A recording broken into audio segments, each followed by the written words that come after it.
Kumusta po mga dude? Kumusta po sa lahat po ng mga Pisces? Maraming salamat po mga dude sa oras po ninyo dito. At sana po samahan po ninyo ako hanggang sa dulo mga dude. Ang gusto po yung parating sa inyo ng mga divine beings, ng mga angelic team po ninyo. Anong kailangan mong malaman ngayon? Kung kailan nyo po ito mapanood, timeless reading po ito. Kung kailan nyo po ito mapanood, ito po yung araw na dapat ninyo talagang marinig o malaman kung ano yung mga dapat po ninyong malaman. Dahil po, ang mensahe po sa inyo ng Divine Universe, so to speak, ng mga angelic team po ninyo, ng mga ancestors po ninyo ay napaka-importante. Yan po, na ito po yung gusto nila sabihin sa inyo na panahon na para gumaan naman ang buhay mo, yung pamumuhay mo. Yan po, sa kung ano mang aspeto dito ng buhay mo, gumaan na. At kung lahat ito mas maganda, mga dude, sinasabi dito ay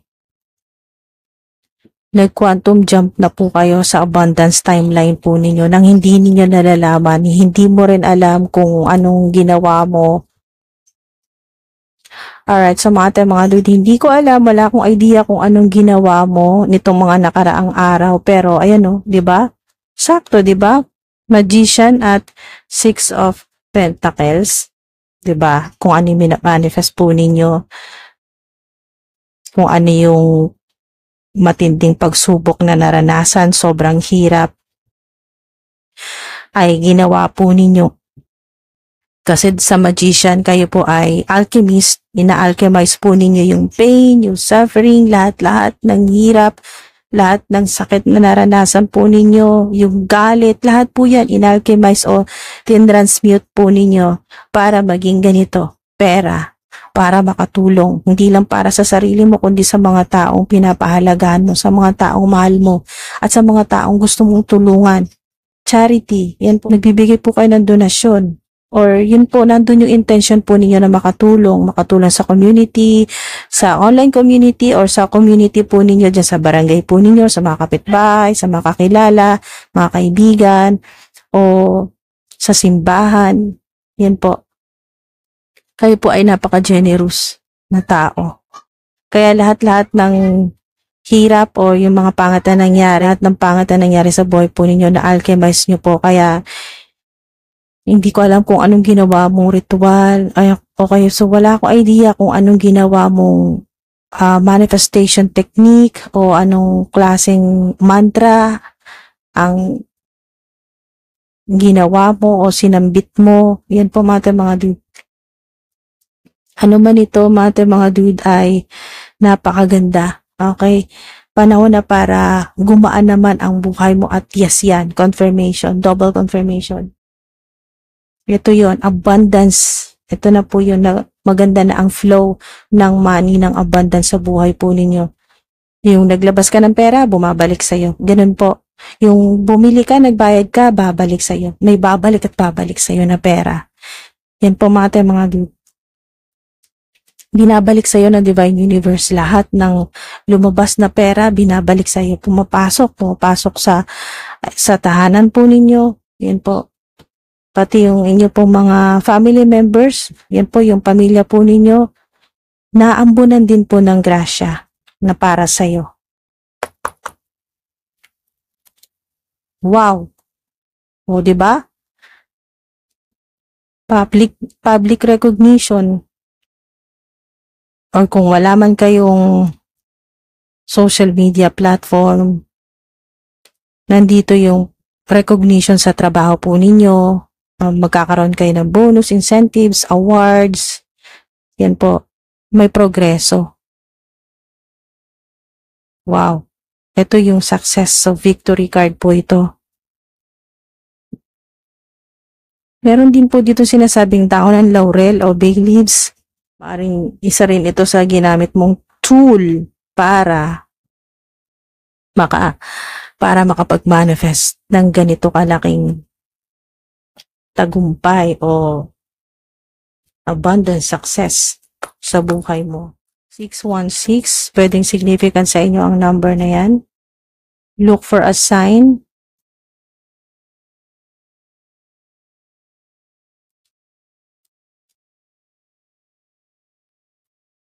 Maaaring humingi ka ng sign, symbols, angel numbers. Yan po. Isa sa mga signs na hinihintay mo.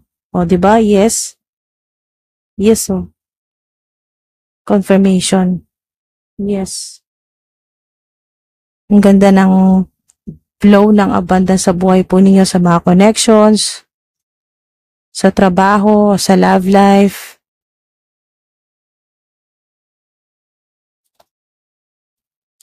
Magkakaroon ng mga bagong connections o may mga pintuan na magbubukas para sa iyo, para sa mga bagong opportunities. Yes, yan. Opportunity din po sa travel, lalo na po sa mga nagbabalak o nagpaplano po na magtrabaho sa ibang bansa, or kasalukuyan meron na pong nag-offer sa inyo ng trabaho po sa ibang bansa. Ask for help from others, yan po, kung may kailangan po kayo na tulong, talagang meron yan. May darating na tulong sa inyo, mga reconsider, maaring meron ka talagang pagdesisyonan na kung pwede mong i-reconsider. Yan po. Magkakaroon ka ng clarity o epiphany para makapagdesisyon ka ng tama at naaayon sa inyo pong soul o naaayon sa inyo pong soul mission. Yan po, o purpose. So, reconsider.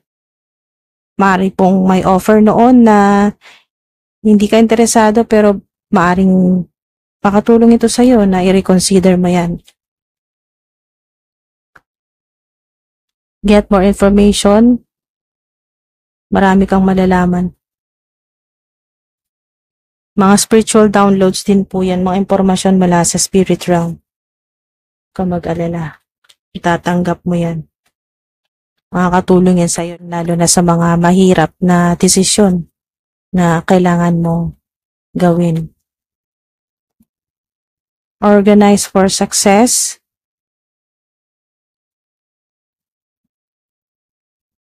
Do not let the word organize intimidate you, as it is simply a way for you to ensure clarity of purpose.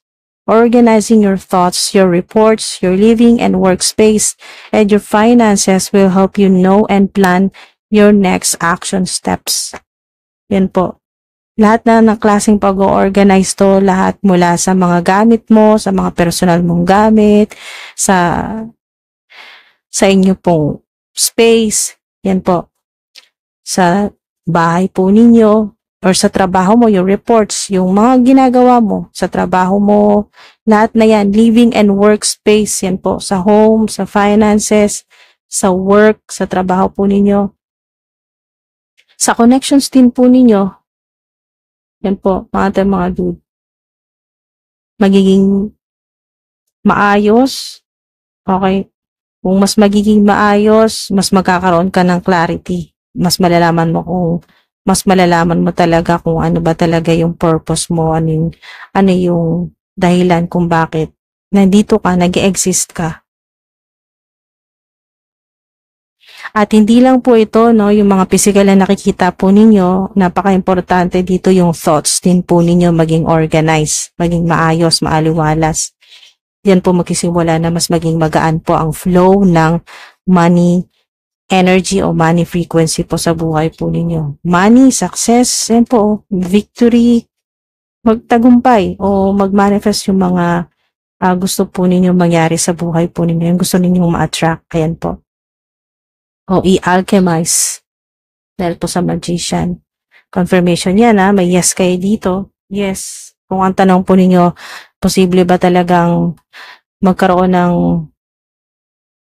sariling bahay, makapag-travel or bakasyon sa ibang bansa or magtrabaho sa ibang bansa, yung makilala na yung inyo pong match made in heaven o yung inyong forever. Sa mga naniniwala po sa forever, walang pilitan. Sa mga naniniwala lang po, yan po, forever, yes yan.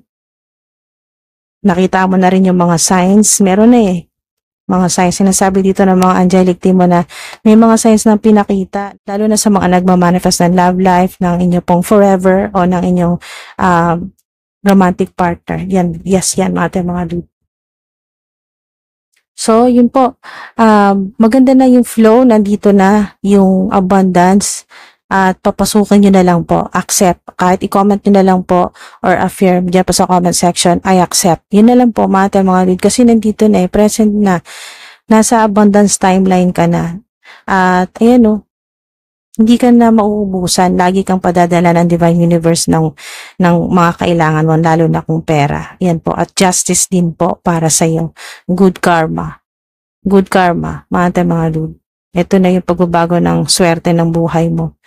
Okay, hindi puro malas, hindi puro problema at kamalasan. Ayan binabalanse ng Divine Universe ang buhay mo, ang sitwasyon mo, hindi palaging talo. Ayan po andyan yung timbangan. Law of karma. Mga dude. Panahon na para ikaw naman ang makatanggap kasi bigay ka lang ng bigay at wala namang bumabalik sa'yo. Okay, so ikaw naman ngayon ang magre-receive at lahat naman ng lumalabas at lahat naman po ng lumalabas na pera sa'yo ay bumabalik. Yan po, babalik at babalik yan sa'yo.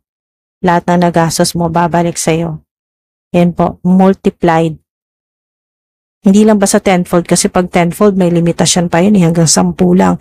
Pag multiplied, continuously in increasing quantity, tuloy-tuloy, grabe, tuloy-tuloy, ang ganda ng flow ng pera, ng abundance, ng victory sa inyo, tuloy-tuloy, laging panalo. Yan po, comment po ninyo, I'm a winner, I always win, I always win, I always win. Yan po mga dude, lagi kayong panalo, laging panalo. Yan ang law. Yan po, law of karma. Good karma, makukuha mo yan. Okay mga dude, napakaganda niyan. Maraming salamat po, ingat po kayo. Sana ay patuloy po ninyo subaybayan itong mga iba't ibang schedule po natin. At ang topic po ay ngayong araw na to. So timeless po ito kung kailan nyo po ito mapanood. Ngayong araw na to, ito yung kailangan mong malaman o marinig. What you need to know.